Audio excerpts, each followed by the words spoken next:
everyone. In this episode, I'm hoping to talk about what my annuity actually costs. Figuring out that it cost me money wasn't really the issue. Figuring out how much it costs, on the other hand, has proven to be impossible.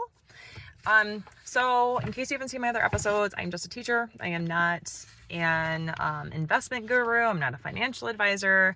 I'm not an expert. I'm just making a lot of discoveries right now, and I want to share my information with other teachers so that hopefully they can learn from my mistakes or make sure that they're making the right investments for them.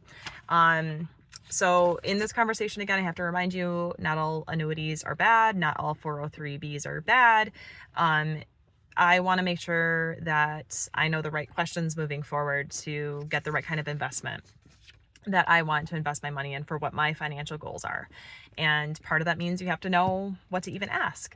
So I've had to reframe my question about whether or not my annuity costs anything. Yes, it does. To what does it actually cost? And I recently asked that question, that very simple question, to my sales rep, and he was not able to answer it for me. When I look at my statement, I can very, very clearly see a $3.75 quarterly charge. There's a line item for it. You multiply that out by 4. That basically signifies that my annuity cost me $15 a year, right? Sounds great. When I was emailing back and forth with him and I asked how much this annuity was costing, like what the fees were that were associated with it, he was like, oh, there's no fees. It's just that maintenance charge. Like it's a self maintained plant. Like there's no fees. And when I really pushed him on that, I'm like, really? Like there's no additional cost? Like everything is just going straight into that mutual fund? He was like, oh, you are talking about M&E fees and expense ratios, which are the fees. Like that's the terminology they use to refer to the percentages that they take out of your contributions. So I can't see these fees. I can't see them on my statement when I look. And when I asked him what I was paying, like what these percentages were and stuff, he was like, oh, you have to go to the prospectus. I was like, where is that? Which the website is that I've been working on to like find this information is just, I've spent hours navigating it, attempting to find these documents. He has sent me links that don't work. He's sent me files that won't open. It was actually another financial advisor that I've been talking to, who was trying to sell me another expensive product, who was able to find what I was looking for. So apparently you have to be in the biz to know how to find it, but he sent it to me and I was looking at it. And it's really difficult to decipher. Like, I don't even know which plan I have. There's all these like digits and numbers and things that are associated with different, portfolios. And so I couldn't make sense of it. So I scheduled an appointment to talk with my sales rep. And about a week later, I finally got to talk to him, and he, we talked about a few things, but I was like, I'd really like to know exactly what my percentage is that I'm paying.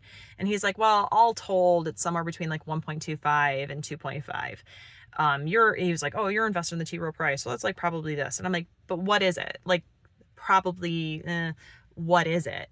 And he's like, well, it's somewhere between. And I'm like, hold on a minute. Like, what is it? And he's like, well, I don't want to tell you that it's 2.4 and it's actually 2.41. And I'm like, well, is it around 2.41? And he's like, well, it's somewhere between 1.25 and 2.5. I'm like, is it 3%? He's like, well, no. Is it 2.99%? Like he would not commit to any type of percentage. And that really bothered me because like, where is the transparency then? Like, how am I supposed to know what I'm contributing? Like, and that difference, by the way, that difference of like 1.25%, that's about, for my investment, you can do the math with, I told you $550, 7 years, every pay. For me, that 1.25% is a swing of $1,500, which, oh my gosh, when I realized I am paying at least $1,500 a year for this investment, when all I'm doing is investing in a T Rowe Price account, which if I were just to get it off the market would cost like a percentage of that, literally a percentage of the percentage. That really made me sick to my stomach. And the fact that it could be as high as like approximately $3,000 a year for this product, that made me really sick too, because like if you do the math on how much that is per month, like that's a significant amount of money that I could be investing in the market, that could be growing for me for retirement, but instead it's getting essentially taken out before I even have a chance to see it reflected in my unit purchase for my stock. So I wasn't able to get a clear answer from him. I thought that after working with this company for so many years that it was a reasonable request to figure out exactly what the percentage is. He knew that I'd been angling at this from our email correspondence and stuff, and he still didn't have a solid answer for me. And when I asked him if I could go into my statements and kind of like do the reverse calculation to try and figure out what the percentage is and how much money had been taken out or whatever, he told me that it's a daily calculation that's done, and you'd basically have to be a genius to figure it out. So I guess I'm not going to figure it out. And like I said before, it's not something, obviously, if I can't even do it that way, there's no clear designation of a withdrawal or a charge or whatever showing up on my statements. There is so much ambiguity around what the mortality expense is and what the expense ratio is and everything, that I just feel like I don't have the transparency that I would like in this particular product. With that said, annuities aren't necessarily bad. Paying for a product isn't necessarily bad, right? But that's not what I'm aiming for.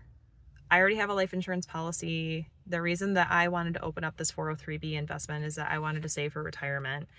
And so I don't want significant percentages of my contributions going towards this, for me, what is an unnecessary insurance package. For me, it's an unnecessary package I don't want to pay for.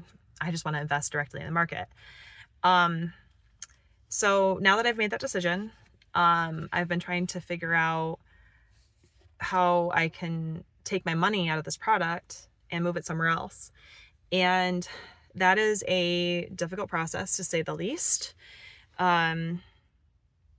I've recently found out that I have to pay 5% in the last 5 years of my contributions, which mathematically that works out to be about $3,200 and some dollars. So if I want to be able to move that money somewhere else, I'm going to have to pay them $3,000 plus to take my money out. And I might already be paying them $3,000 a year anyway. I can't really know for certain. So that's a tough pill for me to swallow right now. And when I've been calling multiple people from this company trying to like figure out if there's any way around it, around having to pay this $3,000 to get my money out, I can take 10% out without penalty. I can do that every contractual year. And so that would allow for me, if I stop contributions now, that would allow for me to essentially get all of my money back free of charge in 5 years, over 5 years time. However, I would also already be paying all those like M&E expenses and expense ratios. So I kind of have to do a pro-con analysis there. When I push some of the sales reps and other people on this, they basically have said the reason that they do that is they don't want you to get your money back. They don't want you to take your money out of this product. And it really stings, because I feel like they've already made a lot of money off of me. They've already pulled out significant chunks of change for me in this particular product. And now they're going to charge me this surrender fee on top of it. And I'm probably just going to have to find a way to stomach that, because this isn't going to be the best investment for me long term based on what I'm attempting to accomplish.